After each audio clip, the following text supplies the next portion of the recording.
ഈ സർക്കാരും ഈ സർക്കാരിൻ്റെ വകുപ്പുകളും ആരോഗ്യവകുപ്പും. ഈ ആരോഗ്യവകുപ്പ് നമുക്കറിയാം, കഴിഞ്ഞ സർക്കാരിനെ തുടർച്ചയ്ക്ക് സുപ്രധാനമായ പങ്കാളിത്തം വഹിച്ച ഒരു വകുപ്പാണ് ആരോഗ്യവകുപ്പ്. ലോകം കേരളത്തിൻ്റെ ആരോഗ്യ മാതൃകയിലേക്ക് ഉറ്റുനോക്കിയിട്ടുണ്ട്. അതൊരു കൽപ്പിത കഥയൊന്നുമല്ല, അതൊരു യാഥാർത്ഥ്യമാണ്. കേരളത്തിൻ്റെ ആരോഗ്യ മേഖല ഇപ്പോഴും ഈ ആരോപണങ്ങളെല്ലാം ഉള്ളപ്പോഴും ബെറ്റർ ഒരു ഹെൽത്തിലാണ് നിൽക്കുന്നത് എന്ന കാര്യത്തിൽ ആർക്കും തർക്കം ഉണ്ടാവില്ല. നിങ്ങൾ അതങ്ങനെയല്ല, ഈ കേരളത്തിൻ്റെ ആരോഗ്യ മേഖല മൊത്തത്തിൽ മുടിഞ്ഞു കിടക്കുകയാണ് എന്ന് നിങ്ങൾ സ്ഥാപിക്കാൻ ശ്രമിക്കുന്നെങ്കിൽ അതിനകത്ത് രാഷ്ട്രീയമില്ലേ? തീർച്ചയായിട്ടും നമ്മളിവിടെ ഈ സ്ക്രീനിൽ ഡോക്ടർ മുബാറക് സാനിയുടെ പേര് പിന്നിടുമ്പോൾ CPM എന്നാണ് കാണിക്കുന്നത്. എൻ്റെ പേര് കഴിയുമ്പോൾ കോൺഗ്രസ് എന്നാണ് കാണിക്കുന്നത്. അതുപോലെ തന്നെ ഡോക്ടർ അൽത്താഫ് കഴിയുമ്പോൾ അദ്ദേഹത്തിന് IMA പ്രതിനിധി എന്നുള്ള നിലയിലാണ് കാണിക്കുന്നത്. തീർച്ചയായിട്ടും എൻ്റെ ഇരിപ്പിടം രാഷ്ട്രീയത്തിൽ അധിഷ്ഠിതമാണ്. ഡോക്ടർ മുബാറക് സാനിക്ക് എങ്ങനെയാണെന്ന് എനിക്കറിയില്ല. എൻ്റെ ഇരിപ്പിടം, ഞാൻ ഇരിക്കുന്നത് തീർച്ചയായിട്ടും കോൺഗ്രസ് തന്ന ഇരിപ്പിടത്തിലാണ്. അതുകൊണ്ട് തന്നെ ഞാൻ പറയുന്നതിൽ രാഷ്ട്രീയം അല്പം കടന്നു വരും. കാരണം കേരളത്തിലെ ഏത് മേഖലയാണെങ്കിലും ഇത്തവണ മാത്രമാണ് ഒരു തുടർഭരണം ഉണ്ടായിട്ടുള്ളത്. കേരളത്തിൻ്റെ പ്രാരംഭം മുതൽ തന്നെ മാറി മാറി വരുന്ന ഭരണകൂടങ്ങൾ കേരളത്തിലെ ആരോഗ്യ മേഖലയ്ക്കാണെങ്കിലും ഏത് മേഖലയ്ക്കാണെങ്കിലും അതിൻ്റെ ഗുണത്തിലാണെങ്കിലും ദോഷത്തിലാണെങ്കിലും മാറി മാറി വരുന്ന സർക്കാരുകൾക്ക് ഉത്തരവാദിത്വമുണ്ട്, അവർക്ക് അതിൻ്റെ ബാധ്യതയുമുണ്ട്.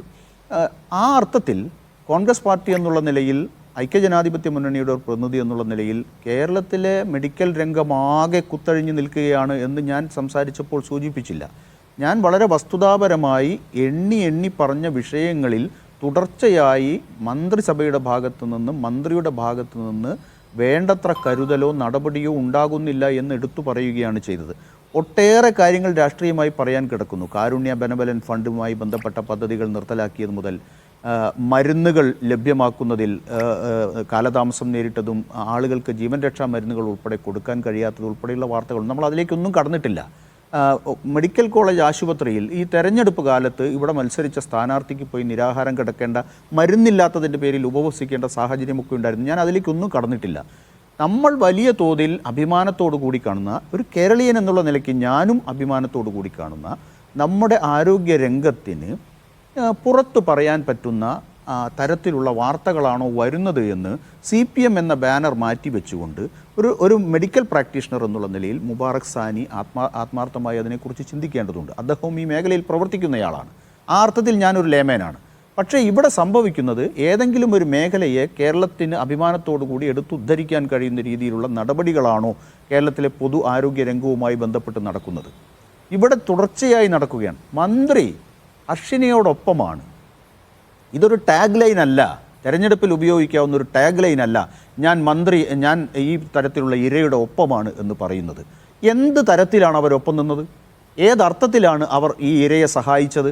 ഇതുവരെ ഒരു നയാ പൈസ, അങ്ങനെയുണ്ടല്ലോ കോഴിക്കോടൻ ഭാഷയിൽ പറഞ്ഞാൽ, ഒരു നയാ പൈസ കൊടുത്തിട്ടില്ല ഹർഷനയ്ക്ക്.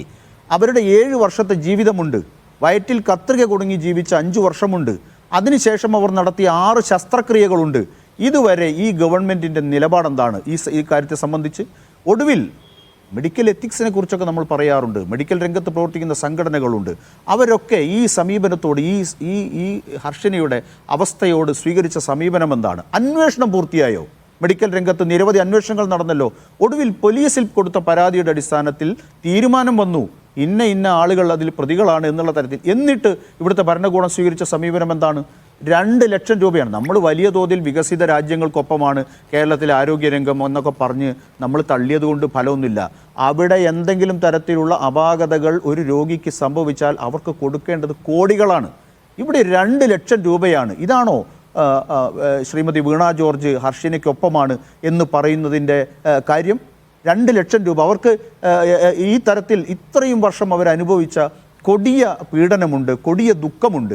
അവർ പൊടി പിടിച്ച നിരത്തിൽ നിന്നുകൊണ്ട് എരവ് പാത്രവുമായി അവർ തൻ്റെ ശസ്ത്രക്രിയയ്ക്ക് വേണ്ടി, ചികിത്സയ്ക്ക് വേണ്ടി ആളുകളോട് കൈനീട്ടേണ്ട അവസ്ഥയിലേക്ക് ഈ സർക്കാർ എത്തിച്ചിട്ടുണ്ടെങ്കിൽ അതിൽ ശ്രീ സാനി രാഷ്ട്രീയമില്ല.